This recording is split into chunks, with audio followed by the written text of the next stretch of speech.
وأسبغ علينا نعمه ظاهرة وباطنة والصلاة والسلام على رسول الله وعلى آله وصحبه ومن والاه أشهد أن لا إله إلا الله وحده لا شريك له وأشهد أن محمدا عبده ورسوله لا نبي بعده. Para senior, Ketua Presidium Kahmi Jawa Tengah yang saya hormati, para pengurus Kahmi Jawa Tengah yang saya hormati, para senior dan junior, banyak juga yang junior itu di depan tadi itu yang berbahagia. Tidak saya sebut satu persatu, sengaja ini karena nanti kalau satu disebut satu enggak, wah nanti diskriminasi. Pada kesempatan malam hari ini sebenarnya saya ingin menyampaikan sesuai dengan disiplin ilmu saya, ilmu politik. Tetapi sepertinya tadi ini semangatnya adalah semangat turut Quran dan hadis. Maka tema malam ini saya ubah jadi turut Quran dan hadis, jalan keselamatan. Ini juga berkaitan dengan pengalaman saya. Tadi disampaikan oleh Mas Bambang, rupanya mengikuti juga. Saya masih sering mengikuti dan menjadi pembicara di LK-LK. Tidak hanya LK2 dan LK3 tapi juga LK1. Ini bisa dinilai macam-macam, bisa dinilai saya merebut lahan junior-junior, tapi juga bisa dinilai ya saya membalas dosa-dosa di masa lalu. Karena tadi di belakang saya tadi masih ketemu dengan beberapa orang, sekarang sudah berada di jalan yang benar katanya. Karena merasa dulu saya sesatkan, tetapi saya tanya, dulu paham nggak? Kok kamu nggak sesat? Saya nggak paham bang katanya. Jadi ternyata nggak sesatnya itu karena nggak paham. Kalau paham malah sesat gitu. Bapak-bapak dan ibu-ibu yang saya hormati, ini hasil penelitian saya. Sebenarnya di tas saya, tapi tas saya ketinggalan di mobil tadi di belakang. Saya setiap kali mau mengisi LK1, LK2, LK3, selalu saya beri kertas kecil ukuran rokok gitu. Kemudian saya berikan instruksi secara mendadak. Instruksinya adalah tuliskan ta'awudz. Kira-kira Bapak dan Ibu, kira-kira yang benar ada berapa persen menulis ta'awudz ini kader HMI? 50%? Yang benar 50% itu terlalu tinggi. Tidak pernah lebih dari 20%. Tidak pernah lebih. Bahkan LK3 di mana di Papua kemarin itu 100% salah. Iya betul. Itu saya mulai tahun 2008, 2007 atau kalau nggak 2007, 2008 itu di Sumatera Barat. Tadinya agak iseng-iseng sedikit. Kalau LK3 menurut saya nggak ada masalah. Kalau salah-salah itu nggak ada masalah. Kenapa? Karena yang ikut LK3 itu ada yang dari UGM, ada yang dari Undip, ada yang dari macam-macam. Itu menurut saya tidak ada masalah. Kalau Undip itu tidak bisa nulis ta'awudz, itu bisa dimaklumi gitu. Kalau Undip ya, Undip, UGM, UI. Tapi yang tidak bisa saya maklumi adalah ketika saya diundang LK1 UIN Semarang, saya berikan tadi itu materi yang sama, ternyata tingkat kesalahannya sama. Itulah kemudian yang menyebabkan saya dan Mas Hakim dan dulu Mas Dahlan, saya undang ke rumah, kemudian ini loh profil kader kita. Jadi kalau kita mau punya kader yang berkualitas, tentu saja yang masuk juga harus berkualitas. Kalau punya disiplin agama, tentu saja penguasaan terhadap Al-Quran dan hadisnya juga harus bagus. Tapi ternyata input kader kita ini begini, maka kita harus melakukan upaya lain. Maka kemudian dulu kita bikin pesantren, di Ngalian ada Bina Insani jadi pesantren juga. Saya bikin pesantren di Jakarta bikin pesantren juga. Ini alhamdulillah tadi barusan Dani Muhtada PhD yang jadi dosen di Fakultas Hukum UNES itu mengajak saya juga. Dia sudah kontrak 2 rumah, saya 1, Dani 1. Itu untuk program-program kaderisasi super intensif kami menyebutnya. Nah kemudian ada pertanyaan lain lagi. Pertanyaannya adalah kenapa percaya pada Islam? Ini pertanyaan yang sangat mendasar. Tetapi saya teliti lagi di UI, mahasiswa-mahasiswa saya di Fakultas Ilmu Sosial Ilmu Politik, kemudian di UIN Syarif Hidayatullah, kemudian di ITB dan di Masjid Salahuddin di UGM. Ternyata jawaban yang paling banyak benarnya itu di Masjid Salman. Itu pun hanya satu aspek saja. Jadi kalau ditanya kenapa percaya pada Islam, karena mereka percaya bahwa Al-Quran benar. Kemudian saya kejar, kenapa Anda percaya bahwa Al-Quran benar? Jawabannya ini yang muter nih. Karena Al-Quran bilang bahwa dia adalah kebenaran. Mana argumennya? Argumennya adalah dzalikal kitabu la raiba fi. Saya kemudian bilang tidak ada iklan kecap yang mengatakan kecap itu nomor 2, itu nggak ada. Pasti semuanya mengatakan bahwa dia adalah kecap nomor 1. Al-Quran juga mengatakan begitu. Kalau dijawab begitu berarti argumennya tidak objektif. Maka kemudian mulai mikir dan kemudian saya kejar lagi. Akhirnya jawabannya adalah mereka berislam percaya pada Al-Quran itu karena orang tua. Kemudian saya bilang seperti Al-Quran juga mengatakan bahwa kepercayaan yang karena orang tua itu adalah kepercayaan yang paling buruk. Wa idza qila lahumuttabi'u ma anzalallahu qalu bal nattabi'u ma wajadna alaihi aba'ana. Ya kalau pas kebetulan bener lah, kalau nggak bener kan sama-sama salahnya, cuma formalitasnya kebetulan sama gitu. Nah, ini juga yang dulu menyebabkan saya tadi itu dianggap tidak berada di jalan yang benar gitu. Karena di HMI alhamdulillah saya bertemu dengan senior-senior yang sekuler pada saat itu. Nah, saya juga nggak punya argumentasi sama. Saya dididik dari keluarga, kalau saya keluarga saya NU jekek lah pokoknya. Keluarga saya, ibu saya itu ketua Muslimat NU, ketua Fatayat ya waktu mudanya. Bapak saya aktivis Ansor. Tapi kemudian masuk HMI dan saya sempat, loh ini gimana kok masuk HMI? Sudah nggak Ahlussunnah wal Jamaah gitu. Nah kemudian menikah dengan keluarga Muhammadiyah, jadi istri saya Kohati. Istri saya ini Kohati, anaknya Kohati. Jadi Mas Gunarto kalah sama saya. Istrinya Mas Gun paling kan cuma Kohati aja kan. Tapi istri saya Kohati, anak Kohati Mas. Ya. Nah, tadi itu pertanyaan saya tadi itu dijawab dengan seperti tadi. Nah, ini kan tidak objektif. Maka kemudian saya ingat di masa lalu sama, saya mengalami hal yang sama, cuma saya terlalu jauh, saya tersesat terlalu jauh. Ya, yang itu tadi saya sampaikan tadi itu, saya tersesat terlalu jauh. Dan untungnya alhamdulillah mendapatkan hidayah itu pada tahun 2007 ketika saya kuliah S3, secara tidak sengaja membaca buku Huntington. Kemudian itu pun saya milih. Ini cerita dulu nih. Milih kalau sama-sama salahnya antara Muhammad dan yang lain, antara Karl Marx dan Muhammad, ya tentu saja harus milih Muhammad karena Muhammad ini orangnya adalah orang yang bersih, hidupnya luar biasa, berbeda dengan Karl Marx yang kamarnya aja kotor, kemudian menghamili pembantunya dan lain sebagainya. Tetapi Muhammad tidak demikian. Muhammad adalah orang yang bersih. Pada saat itulah saya kemudian mencari. Ketemulah argumennya. Argumennya ada 5. Jadi nanti sesuai dengan pesan Mas Gun, kalau waktunya sampai Pak Sri sampai jam 12 ya alhamdulillah gitu. Karena ini argumennya ada 5 yang saya temukan.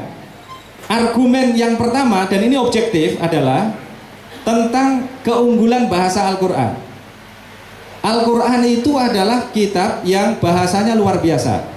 Tidak bisa kita temukan di dalam buku-buku yang lain. Kitab-kitab suci yang lain. Contoh, kitab suci Al-Quran kita ini adalah kitab yang ayat-ayatnya sangat tinggi nilai sastranya. Misalnya, ini yang kita baca yang semua hafal ya. Qul a'udzu birabbin malikin ilahin min syarril waswasil khannas alladzi yuwaswisu fi sudurin minal jinnati. Semua belakangnya. Kemudian qul huwallahu ahad Allahus samad lam yalid wa lam yulad wa lam yakul lahu kufuwan ahad. Saya baca cepat aja ya. Saya khawatir nanti Pak Sri ternyata datang kan. Saya baca cepat aja agar nanti bisa 4 argumennya. Kemudian apalagi qul a'udzu birabbil falaq min syarri ma khalaq wa min syarri ghasiqin idza waqab wa min syarri naffatsati fil 'uqad wa min syarri hasidin idza hasad. Semua kol-kolah semua belakangnya. Nah, ini yang sering dibaca dengan tidak tepat, walaupun sudah benar tapi saya katakan tidak tepat. Nanti makanya ini tadi ibu-ibu Forhati tadi itu, nanti saya bersedia untuk menjadi mentor baca Quran. Karena dulu malu tuh mengajar Al-Quran. Saya dulu malu mengajar Al-Quran. Kenapa? Pikir saya, loh saya ngajar Al-Quran kan kelas 5 SD. Masa jadi HMI ngajar Al-Quran? Itulah yang menyebabkan kemudian kader-kader di Undip, di Unisula, di UNES itu kemudian direbut oleh kami. Karena apa? Karena kader-kader HMI-nya kayak saya, sombong gitu. Sombong, nggak mau ngajar itu, nggak mau ngajar anak-anak kecil-kecil itu. Padahal justru yang diperlukan oleh mereka itu adalah yang sepele-sepele itu. Maka saya setiap kali ketemu kader-kader HMI, jangan sombong kayak saya dulu. Tapi justru yang diperlukan adalah orang-orang yang mau ngajar Al-Quran yang dari abatasa tadi itu. Nah tadi itu Al-Quran itu sastranya tinggi. Misalnya lagi ini sering baca dengan tidak tepat ya, wal asr, surat Al-Asr itu biasanya dibaca dengan wal asri innal insana lafi khusrin illa, gitu kan. Sebenarnya yang paling tepat adalah wal asr innal insana lafi khusr illal ladzina amanu wa amilus solihati wa tawassaw bil haqqi wa tawassaw bis sabr. R semua belakangnya. Kemudian apa lagi? Yang R lagi. Inna anzalnahu fi lailatul qadr wa ma adraka ma lailatul qadr. Lailatul qadri khairum min alfi syahr. Tanazzalul malaikatu warruhu fiha biidzni rabbihim min kulli amr, maksudnya begitu. Tapi kita sering dengar kan, min kulli amrin salam, baru salamun hiya hatta matla'il fajr. Tapi kalau baca tadi itu apa? Inna anzalnahu fi lailatul qadr wa ma adraka ma lailatul qadr. Lailatul qadri khairum min alfi syahr. Tanazzalul malaikatu warruhu fiha biidzni rabbihim min kulli amr. Salamun hiya hatta matla'il fajr. Semua belakangnya. Satu lagi ya. Alam taro kaifa fa'ala rabbuka bi ashabil fil. Alam yaj'al kaidahum fi tadlil wa arsala alaihim tayran ababil tarmihim bihijaratim min faja'alahum ka'aswim. Semua belakangnya. Itu kenapa? Karena Nabi Muhammad ini hadir dalam konteks masyarakat Arab pagan yang gila sastra. Mereka adalah orang-orang yang sangat cerdas. Nah, pasti saya kemudian ditanya, loh katanya jahiliyah. Jahiliyah itu artinya bodoh. Tidak, artinya bukan bodoh. Jahiliyah itu artinya tidak bodoh. Kalau dalam Al-Quran itu di surat Al-Fatah, idz ja'alal ladzina kafaru fi qulubihimul hamiyatal jahiliyatil ula, itu tidak bodoh. Justru sangat cerdas mereka itu. Bodohnya itu kalau kita menggunakan pendekatan yang digunakan oleh Howard Gardner misalnya, pakai kecerdasan multi itu mungkin paling bisa mendekati itu adalah mereka punya kecerdasan linguistik verbal tetapi tidak punya kecerdasan spiritual. Tapi itu pun menurut saya tidak pas. Contoh, kenapa orang yang paling hebat pada saat itu disebut dengan Abu Jahal? Abu Jahal disebut dengan Abu Jahal itu ada sejarahnya. Dan dia bukan orang bodoh, dia adalah orang yang sangat cerdas. Bahkan bisa dikatakan orang yang paling cerdas pada saat itu. Ini agak menyimpang sedikit untuk menjelaskan tadi itu cerdas dan bodoh tadi itu. Abu Jahal ini nama aslinya adalah Amr bin Hisham. Dia dari Bani Makhzum. Amr bin Hisham ini adalah orang yang sangat cerdas sehingga pada umur 25, ada yang mengatakan 30 tahun, tapi para sejarawan banyak yang mengatakan di Sirah Nabawiyah itu dikatakan Amr bin Hisham ini masuk ke forum namanya Darun Nadwah. Kalau di sini misalnya forum apa namanya Presidium Kahmi gitu. Presidium Kahmi biasanya kan udah senior. Tapi ini ada misalnya Ferry Wawan misalnya yang angkatan saya jadi presidium. Tapi ini presidium kan jabatan politik di Kahmi ya. Tapi kalau ini namanya Darun Nadwah. Darun Nadwah itu adalah tempat untuk bermusyawarah. Musyawarah itu dari kata syawaro. Syawaro itu artinya memeras madu. Meras madu sehingga madunya itu menjadi bersih ya, dibersihkan kemudian digunakan sebagai obat segala macam penyakit. Nah, di dalam musyawarah ini diperlukan orang-orang yang punya kapasitas sebagai filosof. Nah, Amr bin Hisham ini baru usia 25 sampai 30 tahun dia sudah masuk ke Darun Nadwah. Padahal Darun Nadwah ini biasanya diisi oleh orang yang usianya di atas 40 tahun. Maka karena dia hebat tadi itu, maka kemudian dijuluki dengan Abul Hakam. Maka julukan kunyah ya, kunyah Amr bin Hisham itu adalah Abul Hakam. Hakam itu seakar kata dengan hikmah, Mas Hakim itu bijaksana. Kalau bahasa Yunani-nya adalah filosofia, filosof. Jadi Abul Hakam itu artinya adalah filosof. karena dia muda tapi pintar, maka disebut dengan Abul Hakam. Tetapi ketika Nabi Muhammad datang dengan membawa kebenaran, jelas sekali dia tidak mau menerima, maka oleh Rasulullah disebut dengan Abu Jahal. Abu Jahal itu ceritanya tidak mau menerima itu karena nanti ada sambungan dari ayat-ayat tadi yang saya sampaikan, nanti kembali lagi ke situ. Ketika Rasulullah datang kemudian menyampaikan kebenaran, tapi dia tidak mau menerima, sampai ada orang namanya Al-Akhnas. Al-Akhnas ini kepala suku, namanya ada satu suku kecil tidak terkenal. Itu tanya Al-Akhnas ini, "Atara Muhammad dan yakdzib?" Apakah kamu pernah melihat Muhammad itu berdusta? Kemudian Abul Hakam bilang, "Maka dapat qattu." Dia tidak pernah berbohong sama sekali. Dia tanya lagi, "Lalu kenapa Anda menolak kebenaran yang disampaikan oleh Muhammad?" Nah ini peran kami tadi yang disampaikan. Kita bisa kemana-mana tadi itu, bisa besok mau melakukan apa, halal bihalal dengan Muhammadiyah dan NU. Ini sebenarnya penyakit kita ini, diantara yang paling parah itu adalah penyakit jahiliyah ini yang diidap oleh Abu Jahal. Nah ini kami ini menurut saya paling potensial untuk menjadi tidak Abu Jahal gitu. Tapi kelompok-kelompok yang lain itu banyak itu yang berpotensi ya, berpotensi menjadi Abu Jahal. Nanti bisa kita analogkan dengan ini. Abu Jahal ketika ditanya tadi itu, "Kenapa kok Anda nggak mau menerima?"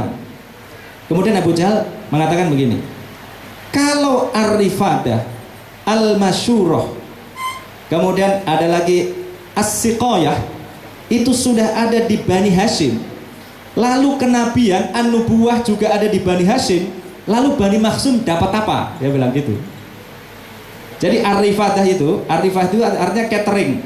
Jadi kalau di sana itu dulu orang haji dan umrah itu dikasih catering gratis. Itu sejarahnya adalah kakek buyutnya Nabi Muhammad, maka disebut dengan Bani Hashim. Hashim itu arti nama aslinya kalau nggak salah itu pokoknya ada nama lain, bukan Syaibah ya. Syaibah bapaknya lagi itu.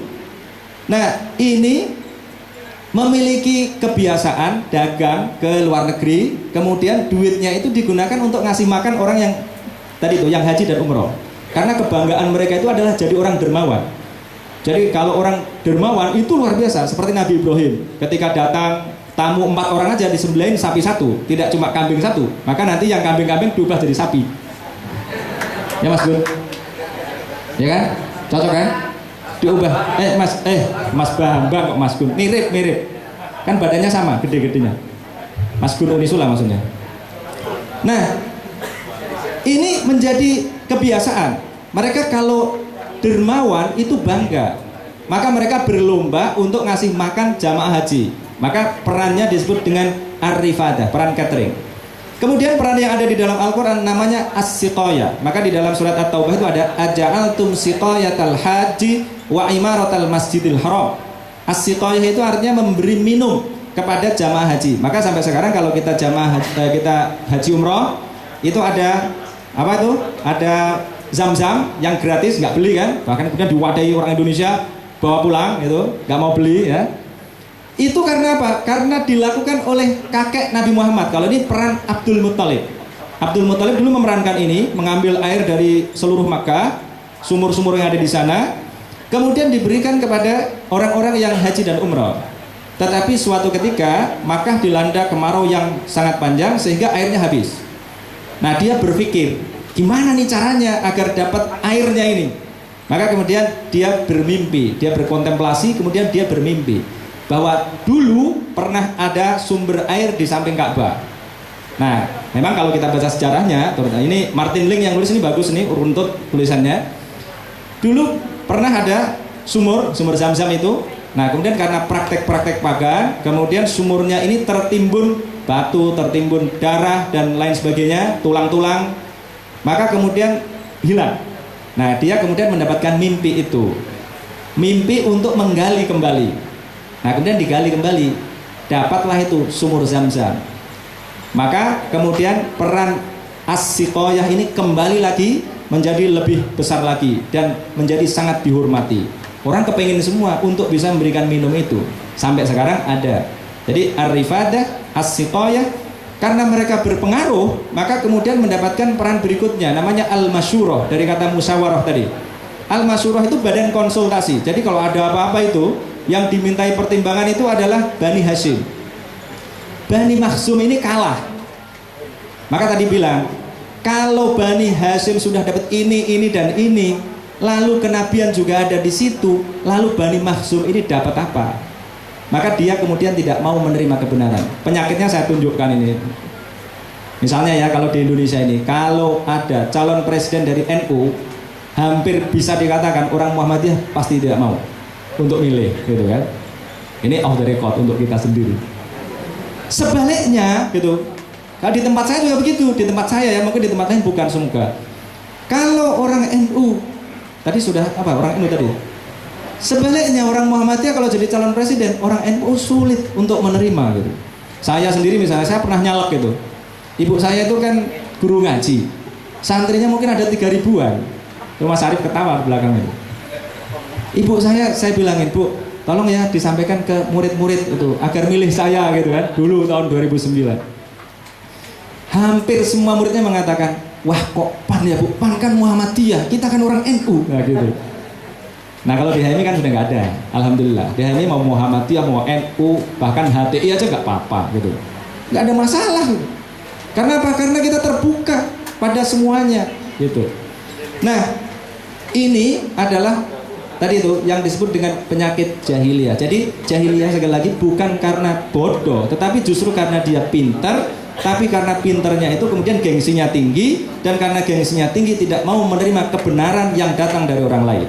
Jadi sesungguhnya orang Arab pra-Islam itu adalah orang yang sangat cerdas, terutama kecerdasan linguistik verbal. Yang mengalahkan HMI misalnya itu juga orang Arab jahiliyah. Apa misalnya? Mereka punya kecerdasan finansial. HMI masih kalah kecerdasan finansial. Kalau di dalam politik yang saya lihat itu, yang punya kapital-kapital itu bukan aktivis HMI. Aktivis HMI itu ya kalau urusan finansial agak ke pinggir itu, ya kalah itu. Kalau di Jakarta, kalau di Jawa Tengah semoga enggak beda ya kan.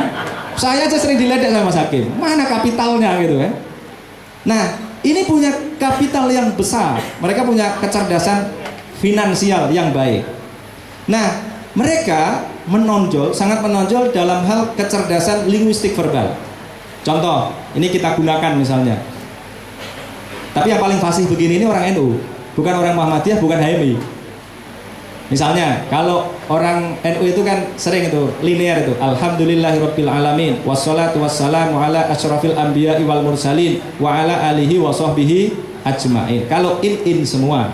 Kalau saya tadi semua. Alhamdulillahilladzi asbagha alaina ni'amahu dzahiratan wa batinah, wassalatu wassalamu ala rasulillah wa ala alihi wa sahbihi wa mawalah. Kalau semua. Tapi kalau di ini kritik untuk kita sendiri, kita sendiri aja kan nggak apa-apa. Itu masih sering alhamdulillahirabbil alamin wassalatu wassalamu ala asyrafil anbiya'i wal mursalin wa ala alihi wa sahbihi wa mawalah gitu. Ya artinya secara substansi tidak ada masalah, tetapi puisinya nggak bagus gitu, tidak puitis. Nah orang Arab jahiliyah itu adalah orang-orang, kalau di Indonesia ini adalah orang-orang Padang. Miliunya adalah milih sastra, miliu sastra. Jadi bukan orang Semarang, bukan orang Madura, bukan orang Surabaya, bukan orang Rembang, ya. Ya walaupun di Rembang ada penyair satu, ya kan. Tetapi bukan miliunya adalah sana, Padang, Sumatera Barat. Maka di sana lahir Taufik Ismail, walaupun di Pekalongan juga, ya.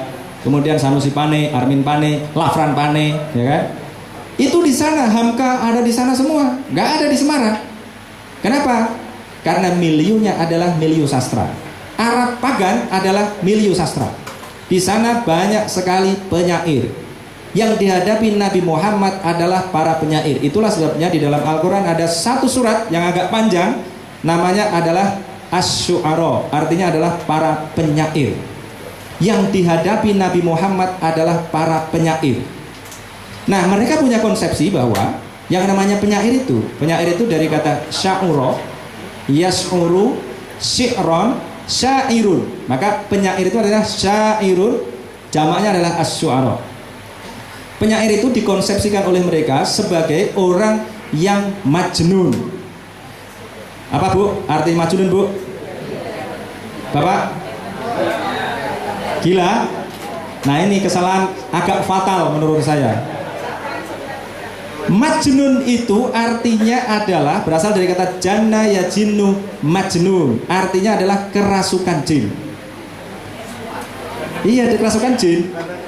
Maka orang yang menjadi penyair tadi itu adalah orang yang lembut hatinya, sehingga kalau merayu itu luar biasa. Sampai muncul kan kata-kata penyair Arab itu, al-mar'ah tusadiqu aliman wa tuhibbu syairon wa tatazawwaju tajiron.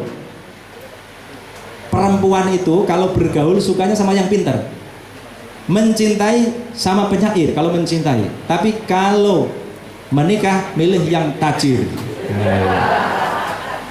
Iya kan? Setuju gak Bu? Setuju kan?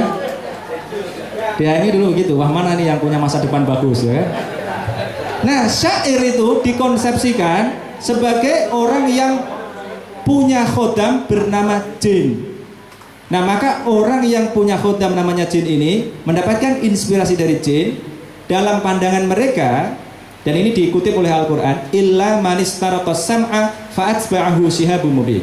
Maka di dalam ini loh ayat yang kemudian digunakan sebagai dalil kalau nyentuh Al-Quran, kalau nggak wudu itu nggak boleh misalnya. La yamassuhu illal mutahharun. Al-mutahharun itu sebenarnya malaikat. Tidak menyentuh, tidak bisa mengakses Al-Quran yang ada di Lauh Mahfud itu kecuali malaikat-malaikat yang disucikan. Karena jin ini berusaha untuk mengakses informasi di Lauh Mahfud tapi selalu nggak bisa. Karena selalu di fa'atsba'ahu shihabun mubin. Kalau mau ke sana langsung dilempar dengan api yang sangat besar. Fa'atsba'ahu shihab. Shihab itu obor artinya. Shihabun mubin. Nggak bisa dia. Nah, tetapi ada orang-orang yang percaya bahwa jin ini mendapatkan informasi dari alam gaib. Padahal sebenarnya tidak punya, tapi dipercaya. Tetapi inspirasinya cukup membuat mereka terkagum-kagum. Maka tadi itu orang yang menjadi penyair yang kerasukan jin tadi itu dianggap sebagai orang pintar. Maka kalau di tempat kita itu dukun-dukun yang ngaku-ngaku dukun itu disebut sebagai orang pintar. Padahal nggak pernah kuliah di Undip, tapi disebut sebagai orang pintar.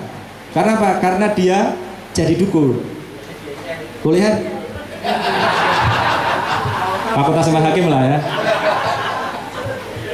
Nah, kemudian ini bukti lagi. Orang yang pintar tadi itu, kemudian orang yang pintar banget itu disebut dengan genius. Itu berasal dari bahasa Arab. Jin. Sama dengan Firdaus itu kemudian diserap ke dalam bahasa Inggris menjadi paradise. Bahasa Indonesianya adalah surga. Alladzina yarithunal firdaus. Firdaus itu bahasa Arab. Kistos itu diserap ke dalam bahasa Inggris menjadi justice. Maka wazinu bil qistosil mustaqim. Itu justice. Banyak itu bahasa Arab. Iklan itu bahasa Arab. Setelah saya teliti dengan murid-murid saya di kalian itu, kita teliti bagaimana Al-Quran ini sudah diserap ke dalam bahasa Indonesia. Ngacung satu. Pak, saya nemukan satu. Ternyata iklan itu adalah bahasa Arab. Gimana? Iya, iklan gitu. Iklan itu artinya adalah pengumuman. Oh. Jadi kalau diiklankan berarti diumumkan. Iklan kecap tadi itu diumumkan.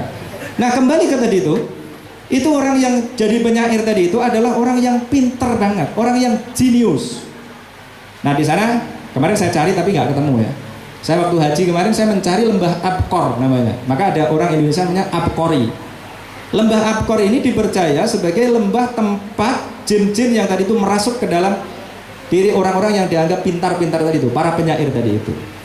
Nah, Nabi Muhammad ini datang hadir dalam konteks masyarakat yang gila sastra. Maka dari Arab itu kan ada yang namanya Laila dan Majnun. Majnun itu penyair. Penyair ini jatuh cinta pada Laila. Kerjaannya ngerayu aja. Ibu-ibu suka mana? Dikasih duit atau dirayu? Kalau dulu suka dirayu, kalau sekarang lebih suka dikasih duit. Ya. Kalau dulu kan belum begitu butuh duit. Sekarang butuh duit terus. Nah, yang dihadapi Nabi Muhammad adalah orang-orang yang gila sastra. Analognya adalah Nabi Musa karena hadir dalam konteks masyarakat yang gila magic.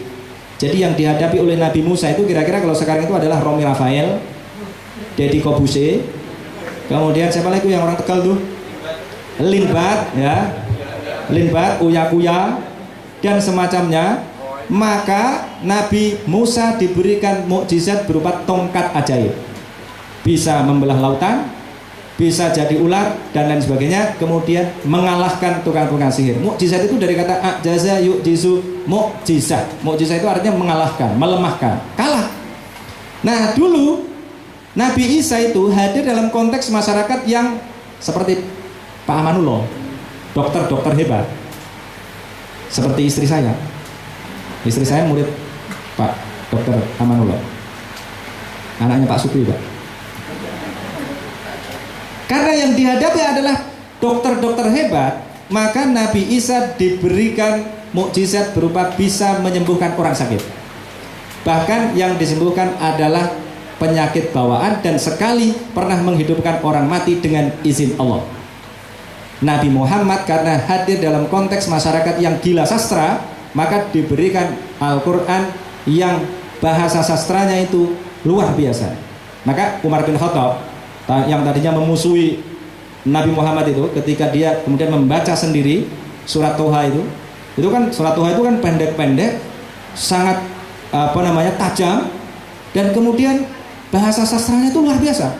Kalau kita baca di awal ya, halaman pertama itu misalnya Toha ma anzalna alaikal qur'ana litasqa illa tadhkiratan liman yakhsha tanzilan mimman khalaqal arda was samawati ula ar-rahmanu 'alal arsyis tawa lahu ma fis samawati wa ma fil ardi wa ma bainahuma wa ma tahtas sara. Semua itu halaman kedua berubah, halaman ketiga balik lagi, gitu terus itu. Nanti silakan dibaca sendiri. Maka Umar bin Khattab ketika baca itu, karena dia orang cerdas juga, melihat sastranya dan kemudian melihat isinya, dia kemudian langsung, ini nggak mungkin, perkataan manusia itu nggak mungkin. Maka dia kemudian menerima Islam. Nah, tadi ini Nabi Muhammad juga demikian. Nabi Muhammad awalnya, karena Nabi Muhammad ini tidak pernah membaca kitab suci sebelumnya. Kalau di dalam Al-Quran dijelaskan di juz 21 itu, wa ma kunta tatslu min qablihi min kitabin wala takhutuhu idzal lartabal mubtilun. Nabi Muhammad nggak pernah baca, nggak pernah menulis. Itu disebut dengan ummi. Nah, kita salah lagi memahami ummi ini. Ummi ini dianggap sebagai orang bodoh karena tidak membaca dan tidak menulis. Itu kriteria lama. Kriteria lama beda tuh pemahamannya. Orang yang tidak membaca dan tidak menulis di Arab pagan sana, itu justru adalah orang yang sangat cerdas. Jadi ada orang yang bodoh memang, tetapi ada orang yang sangat cerdas sehingga dia tidak perlu membaca, tidak perlu menulis, karena semua bisa dihafal di luar kepala. Tradisinya begitu, tradisi sastranya. Jadi mereka justru tidak membaca, tidak menulis. Karena ngapain harus ditulis, harus dibaca? Langsung dihafalkan bisa kok. Dan itulah kenapa Al-Quran diturunkan dalam bahasa Arab. Nanti belakang itu nanti. Nah, Nabi Muhammad tadi itu tidak pernah membaca dan tidak pernah menulis. Nah, pada saat itu yang tadi saya katakan, sebenarnya yang pengen jadi nabi itu banyak. Seperti tadi Abu Jahal pengen jadi nabi, Amr bin Hisham tadi namanya ya. Kemudian ini yang dulu memusuhi Nabi juga itu, siapa itu yang perjanjian Hudaibiyah itu? Suhail bin Amr. Itu orang hebat juga, penyair juga. Dia pengen jadi nabi, tapi dia tidak terpilih jadi nabi. Orang-orang ini punya kebiasaan untuk bertahanus. Jadi mereka bertahanus juga. Kalau di sini pergi ke Gua Kreo lah kira-kira. Nah, kalau mereka pergi, kalau Nabi Muhammad pergi ke Gua Hiro. Kenapa di Gua Hiro? Karena dari Gua Hiro itu di Jabal Nur, Nabi Muhammad bisa melihat Ka'bah secara langsung. Tapi sekarang udah nggak bisa. Saya naik ke Gua Hiro itu lihat bawah udah nggak kelihatan. Saya ingin buktikan, kelihatan apa enggak? Ternyata sudah terhalang itu tower jam yang tinggi itu. Nah, Nabi Muhammad ketika bertahanus di sana, kemudian bertemu dengan malaikat Jibril, mendapatkan wahyu yang pertama. Wahyu yang pertama ini nilai sastranya juga tinggi sekali.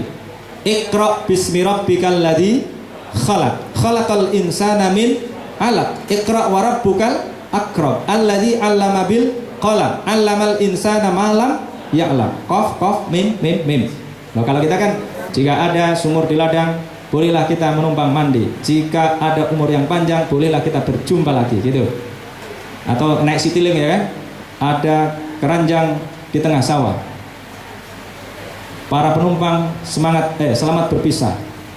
jangan lupa naik Citilink. Nah gitu kan kalau Citilink. Ya.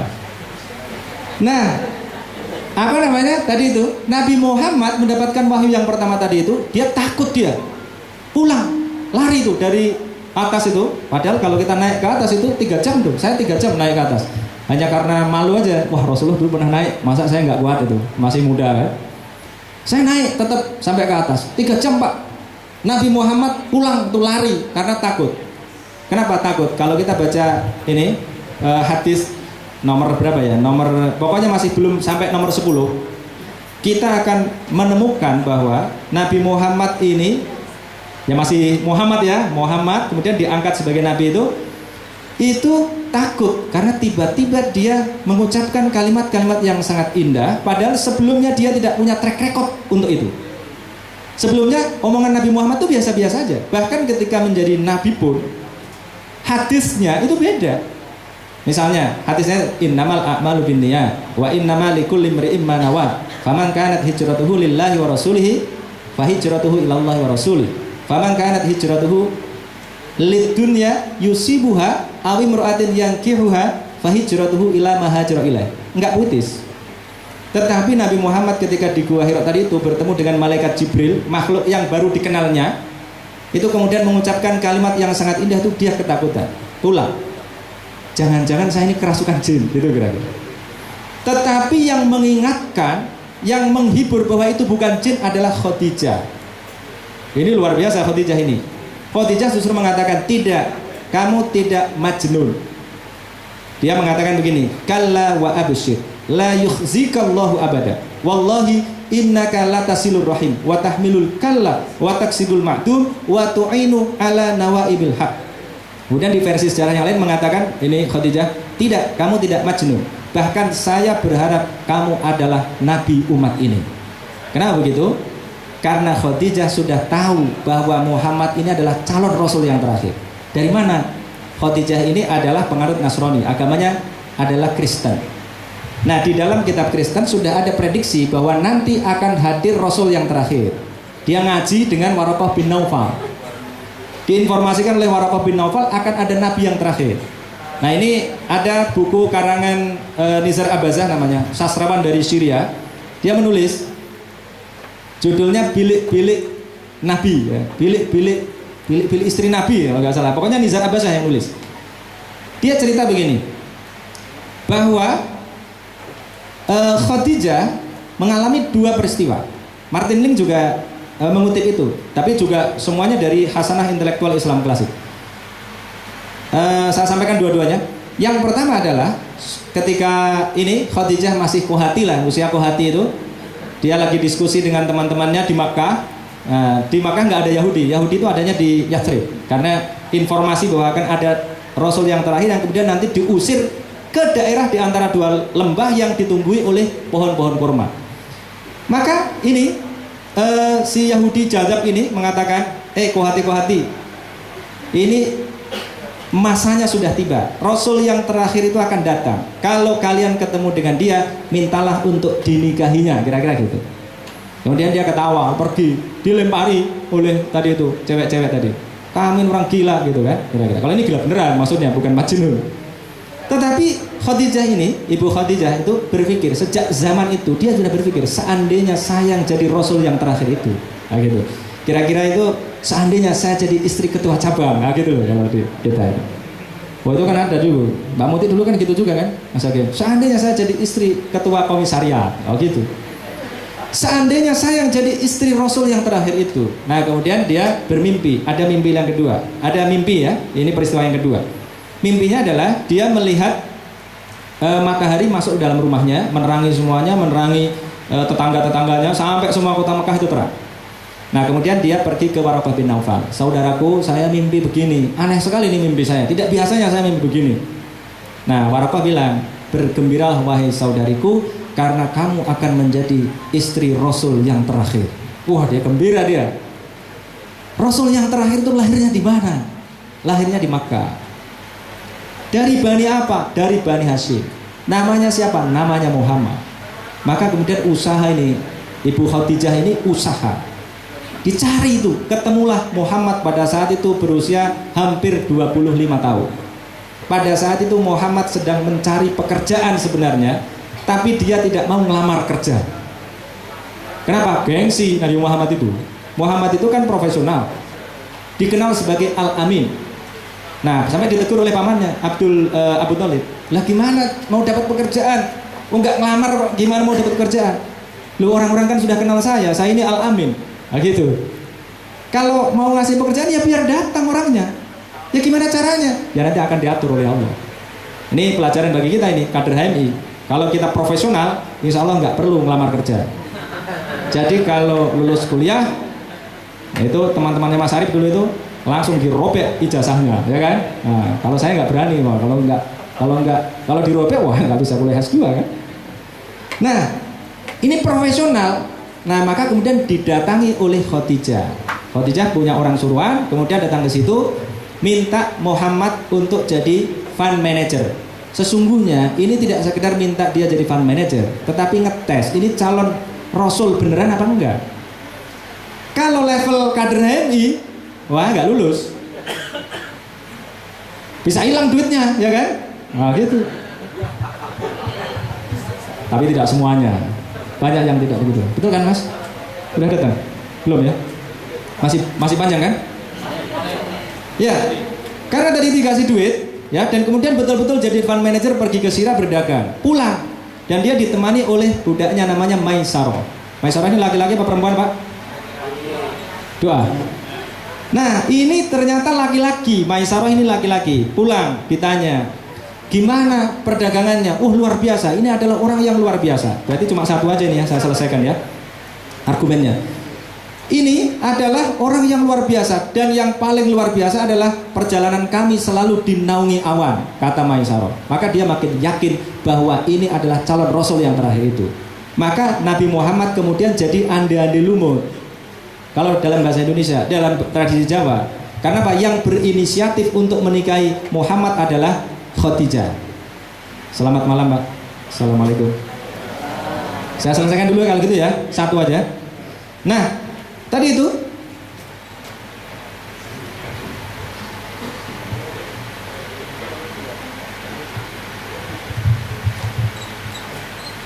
selesaikan satu ya. Selesaikan satu ya. Ya. Udah terlanjur panas ini soalnya. Jadi katanya panjang katanya. Ini belum satu loh Pak. Nah karena tadi itu, karena sudah dapat informasi dari Maisarah bahwa ini adalah orang yang luar biasa, maka dia yakin bahwa ini adalah calon Rasul yang terakhir. Maka kemudian dia berinisiatif, dia kepingin untuk menjadi istri Muhammad. Tapi kan pada saat itu kulturnya adalah kultur yang sangat patriarki. Gak mungkin cewek nembak cowok itu gak mungkin. Kalau sekarang ya masih agak-agak mungkin.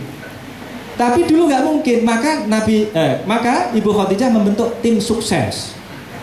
Loh iya serius ini. Jadi yang ada tim suksesnya itu tidak hanya gubernur, tapi mau mencari suami juga pakai tim sukses. Karena tadi itu agar tidak norak gitu, perempuan kok nembak duluan. Nah, kalau saya lihat Mas Hakim lah dulu, mau saya tembak sendiri tapi kan kurang kuat, maka pinjam Mas Hakim dan lain-lain. Tim sukses, ya. Saya dapat istri saya itu ada tim suksesnya banyak, mempengaruhi ya, kadang-kadang mempengaruhi sambil bohong-bohong dikit ya gitu. Nah tadi itu Nafisah kemudian mengatur dan kemudian melobi keluarga Muhammad agar mau menikahkan Muhammad dengan Khadijah.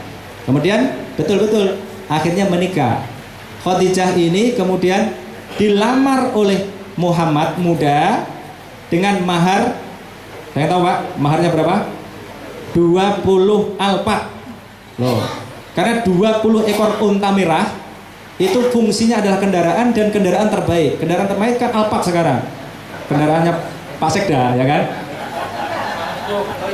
20 ekor alpak yang diberikan pada Khadijah. Kita paling seperangkat alat sholat dibayar tunai. Tapi ini 20 alpak yang diberikan itu. Dan setelah menikah, Khadijah bilang pada Nabi Muhammad, pada Muhammad ya, belum jadi Nabi, suamiku, kamu tahu kan, saya ini adalah orang paling kaya di Makkah. Kekayaan saya ini 2/3 kekayaan Makkah. kamu boleh menggunakan harta kekayaan saya untuk apapun yang kau inginkan. Ada nggak ibu-ibu dulu membegitukan mantan ketua cabang? Nggak ada kan? Nih mas, hartaku boleh kau gunakan untuk nyumbang-nyumbang kader HMI misalnya gitu. Masih nggak boleh ya kan? Nah, setelah itu betul jadi istrinya. Nah, kemudian pada menjelang usia 40 tahun ini nampak ada kecenderungan yang aneh pada Muhammad tadi. Dia punya kecenderungan ke Gua Hiro. Pulang nggak bawa duit. Coba Mas Muhson, pulang nggak bawa duit. Wah, bisa disambel sama istrinya ya kan? Nah, istri saya sama, istri saya Kohati, anak Kohati. Ketika saya ngajar anak-anak di belakang rumah itu, waktu itu ambil spesialis anak itu awal-awal itu, dia pergi ke sini, Karyadi ini pukul setengah 7, pulang jam 8, langsung tidur. Nah, saya ngajar habis subuh sampai jam 6, kadang-kadang setengah 7. Nah, malam habis maghrib sampai jam 9. Langsung tidur juga itu. Ya kadang-kadang enggak lah Mas Hartono kan enggak tahu. Nah, istri saya itu lama-lama protes juga. Dia bilang begini sama saya, kamu pulang ke sini untuk siapa? Untuk aku atau untuk anak-anak ideologismu? Dia bilang gitu. Aku datang kamu belum ada, aku bangun kamu sudah nggak ada. Loh, kalau katanya begitu tuh, masa saya ngarang sendiri? Nggak mungkin itu kalau saya ngarang sendiri. Itu kata-kata istri saya. Padahal itu aktivis kedokteran, jabatan terakhir itu wakil sekretaris LKNI HMI cabang Semarang sampai sekarang karena belum Muslim, belum ada lagi. Sampai sekarang itu istri saya. Tapi saya digituin itu. Itu artinya apa? Tidak banyak perempuan yang siap seperti Khadijah. Nah, Khadijah tadi itu justru melihat tadi Muhammad naik ke gunung tadi, ke Jabal Nur, itu justru mensupport. Disiapkan minumannya, disiapkan kurmanya, disiapkan rotinya, bahkan karena ini orang kaya, namanya orang kaya, dia punya centeng yang banyak, punya satpam. Satpamnya itu disuruh jaga di bawah itu, agar suaminya aman di bawah, di atas. Nah, ketika tadi itu dia mendapatkan wahyu yang pertama, Iqra bismi rabbikal ladzi khalaq, khalaqal insana min 'alaq, Iqra wa rabbukal akram alladzi 'allama bil qalam, 'allamal insana ma lam ya'lam. Pulang ketakutan tadi, dialah yang kemudian menenangkan dan kemudian membawa ke Waraqah bin Naufal. Kemudian Waraqah bin Naufal mengatakan, anak saudaraku, bergembiralah karena kamu sudah diangkat menjadi nabi. Yang datang kepadamu itu adalah namus yang dulu datang kepada Nabi Musa. Kalau saya masih hidup pada saat kamu diusir oleh kaummu, maka aku akan menjadi penolongmu.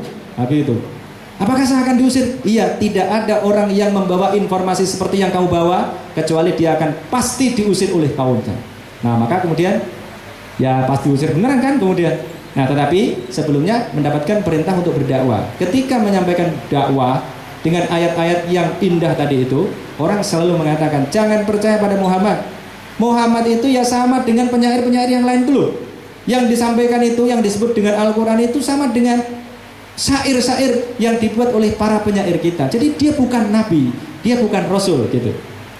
Nah, karena sudah gampangannya ini apa? Sudah nggak ada alasan lagi, sudah nggak ada argumentasi. Jalan satu-satunya ditempuh oleh Al-Quran adalah menantang mereka yang tidak percaya.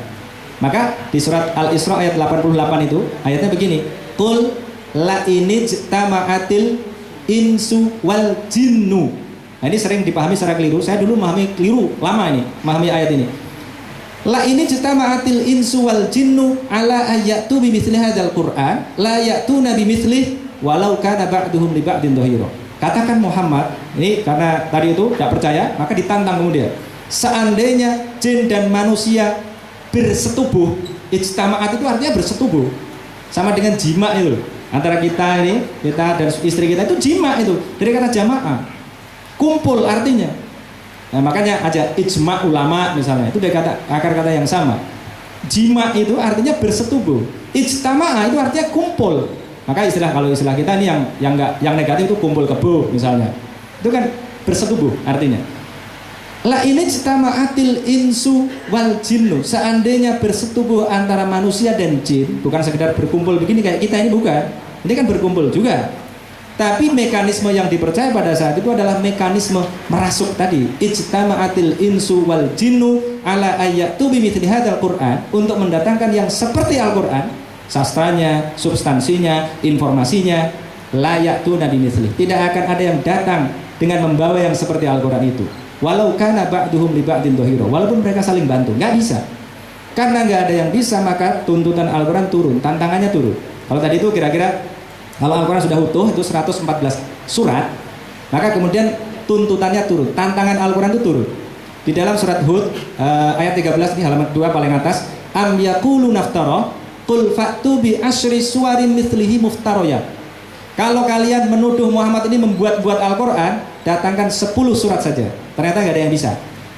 Maka kemudian tantangannya turun. Cuma 1 surat saja, di surat Yunus dan surat Al-Baqarah. Surat Yunus ayat 38, Al-Baqarah kalau nggak salah ayat 23. Am yaqulu naftara qul fa'tu bi suratin mithlih. 1 surat aja. Nah, kalau ini ibu-ibu dan bapak-bapak pasti hafal nih.